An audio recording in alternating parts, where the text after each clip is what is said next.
Hello everyone, this is StichRulez, and I wanted to talk about a card that is going to be released from the Flash of Shining Flare box set that's coming out fairly soon, I believe the next day after this recording.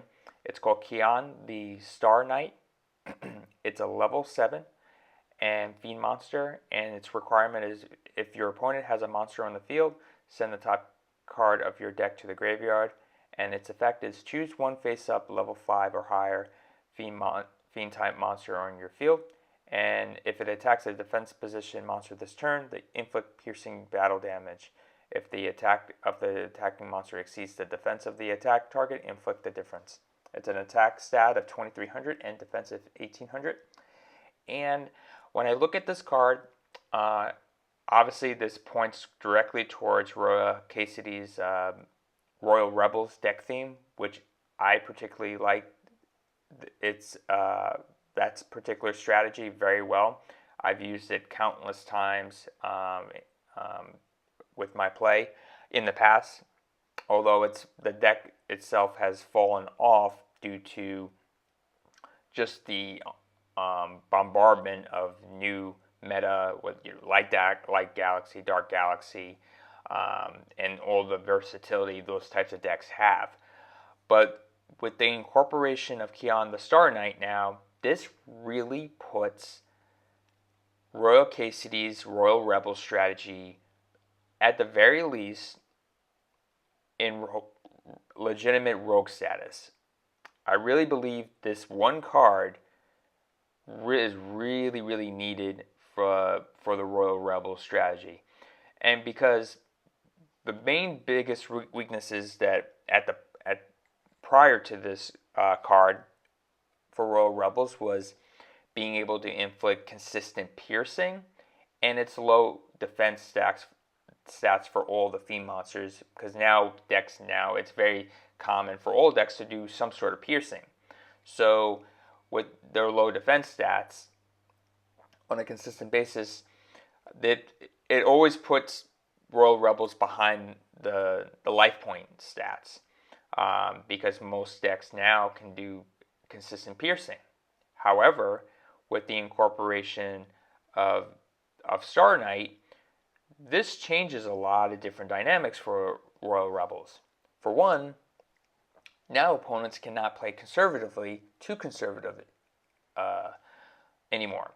The days of set 3 and pass are going to be much different now, because now you have a card that can influence Royal Rebels Doom Metal and Royal Rebels Heavy Metal, of being able to consistently have piercing damage of 2500 attack or higher depending on the board state, because remember, Royal Rebels Heavy Metal can destroy one monster, and you can target your own monster with Star Knight to have higher attack, which can inflict consistent, can technically have 4,000 to 5,000, if not a little bit more, of piercing damage. So this puts most opponents in this kind of awkward situation, because if they play too conservative, Star Knight can inflict piercing in itself or the Royal Rebels group, and if they play too aggressively, as you know, Royal Rebels Doom Metal has the ability to destroy all face-up monsters on the field, regardless of level.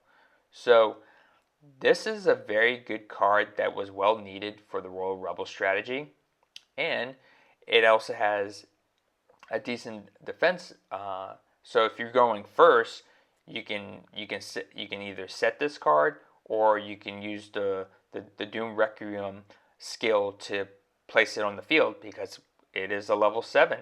So it's a free spam special summon.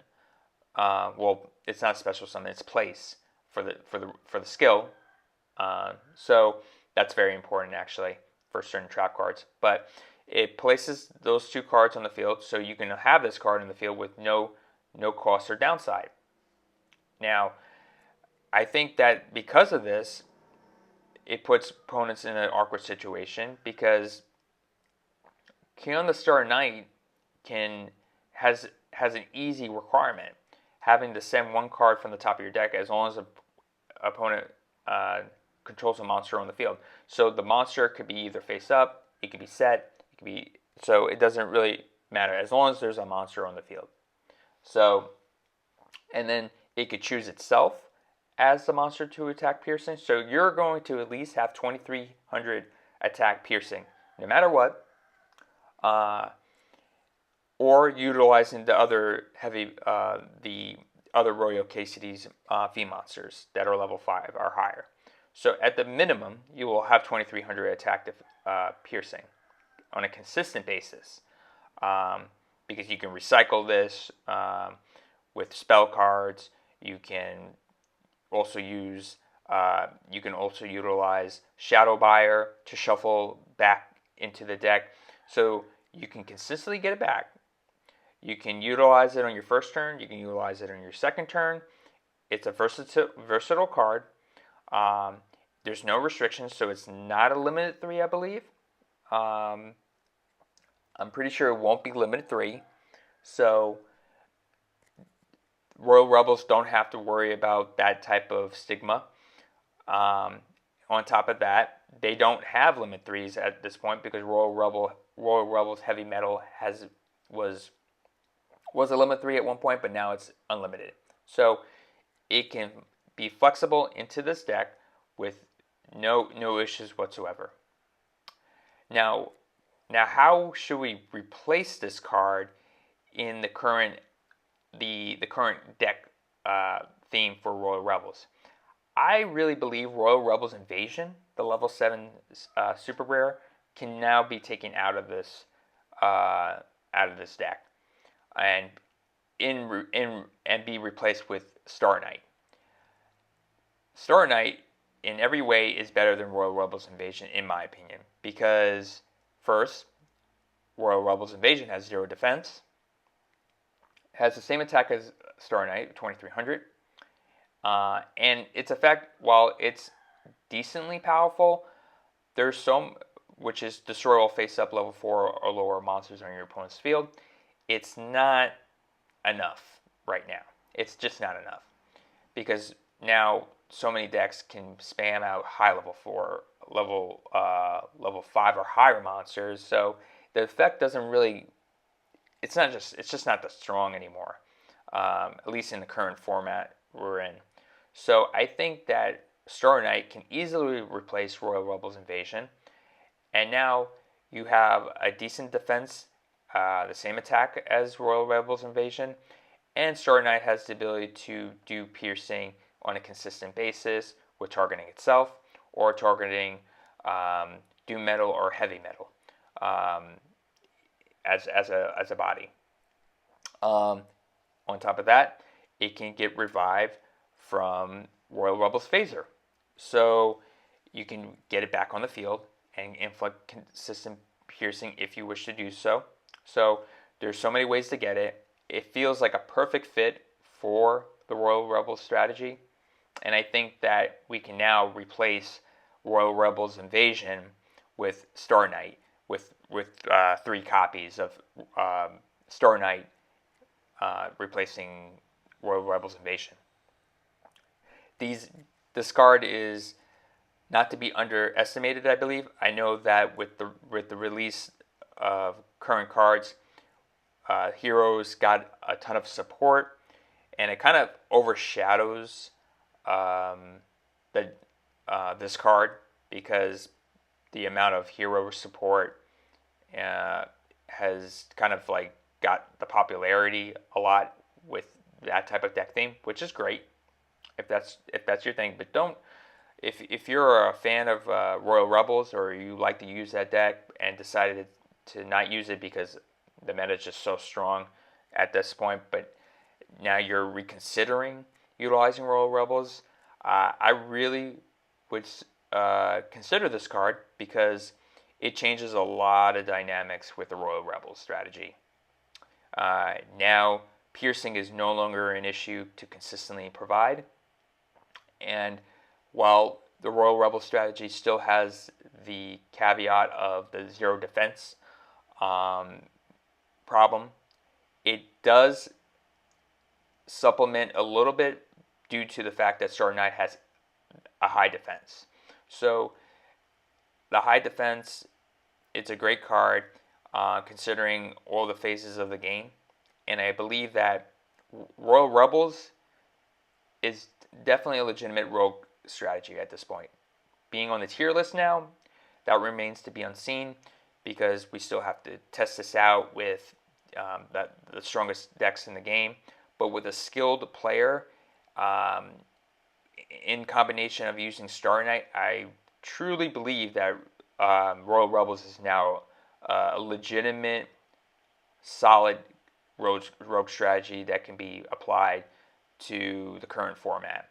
It's really shaping up to be looking like that.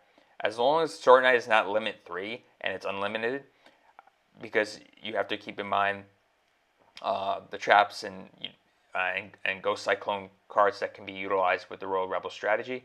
I truly believe this is a solid addition. It will enhance the deck tremendously, and being able to consistently put piercing. And again, don't underestimate the awkward situation that puts the opponent in now, because if they're too conservative now, they can get punished with piercing, and if they're too aggressive, they can get punished with Doom Metal. It puts this and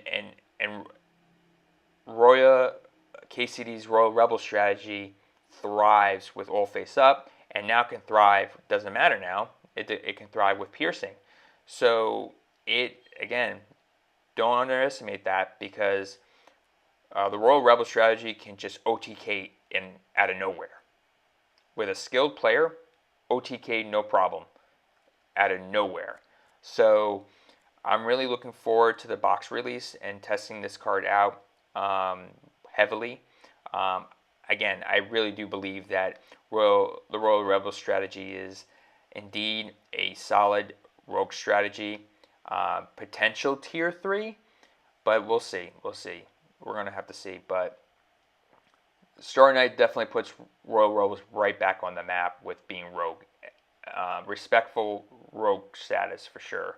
And I'm looking forward to this card being released, because I really wanted to use Royal Rebel strategy in the past, but it's just not strong enough. You have Spellcasters, you have Light Galaxy and Dark Galaxy at one point. Dark Galaxy is no longer strong anymore because the ban list has kind of like hampered it. But so I decided to use Spellcasters and moved on to that deck as more of like a serious tournament type of strategy. But now that this card hasn't been incorporated, I'm going to definitely test this card out with Royal Rebels and seeing how it can be played more of a serious tournament type of deck. So again, I hope you guys enjoyed this video. Consider, if you're a big fan of the Royal Rebel strategy and want to enhance your deck even more, consider getting this card. I think it's just an absolute enhancement in all phases. If you consider all game dynamics of the Rush Duel format. And I hope you guys have a great day, and thank you for watching. All right, take care, and bye-bye.